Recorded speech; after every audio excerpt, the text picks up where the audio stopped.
এক সপ্তাহ ধরে মিলছে না পানীয় জল, ফলে সমস্যায় লোকজন। অভিযোগ সংশ্লিষ্টদের জানিয়েও কোনো সুরাহা হয়নি, তাই বাধ্য হয়ে সোমবার সকালে পথ অবরোধ করেন কদমতলা থানাধীন বাঙ্গালজুম এলাকায়। কদমতলা কুর্তি বিধানসভার অন্তর্গত সরলা গ্রাম পঞ্চায়েতের বাঙ্গালজুম 4 নং ওয়ার্ড এলাকা মূলত চা বাগান অধ্যুষিত এলাকার বাসিন্দারা পানীয় জলের সমস্যায় ভুগছেন।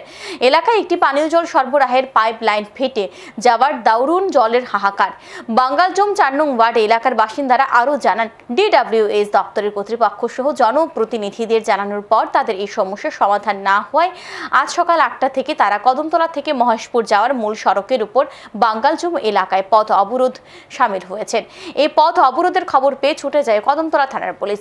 পুলিশের আশ্বাসে আশ্বস্ত হয়ে এলাকাবাসীরা পথ অবরোধ মুক্ত করে। সমস্যা সুরাহা না হওয়ায় পর্যন্ত এলাকায় গাড়ি দিয়ে জল সরবরাহ করা হবে। আচ্ছা, কি লাগে আপনারা অবরোধ করছেন? আমরা জল পাই না আজকে 7-8 দিন ধরে। সবরে জানানি হয়েছে, কেউ আমরার ব্যবস্থা করিয়া দেয় না। এই কারণে আমরা অবজেকশন করিয়া রাস্তাতে বইয়া আছি, জল পাই না করে। কটার থেকে আপনারা অবরোধ করছেন? 8টা থেকে বইয়া রয়েছি। আমি আসার পরে তার সঙ্গে কথা বললাম, তারা সুন্দর রেসপন্স দিচ্ছে, তারা আমার কথা মানছে, তারা রাস্তা ছাড়ছে। এখন আজকে আমি উপরে আলাপ করছি, জল আইতে আছে, গাড়ি দিয়ে আজকে জল দিব। আর কথা হয়েছে কালকে 5 লাইনটা ঠিক করে দিব।